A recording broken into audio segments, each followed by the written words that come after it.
那天我还上班，在病房上班，然后上了一半，突然就好像破水了。我们护理长呢就很紧张，就赶快就找一个学生陪我搭计程车就回内湖。回内湖之后就赶快整理一下东西，弄一弄啊，就到马偕医院去准备待产。住院在柜台的时候，小姐说：“你的家人呢？”我说：“哦，没有。那我先生那时候是在说结果本来那时候年底很忙，就他说你大老了呀，那没关系。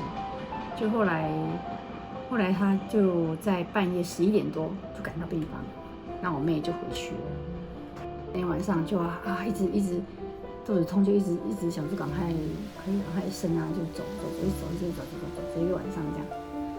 那病房一下子就躺了很多产妇啦，很多产妇。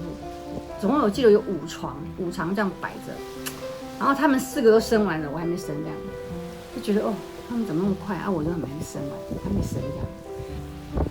规则的阵痛到底至少12小时。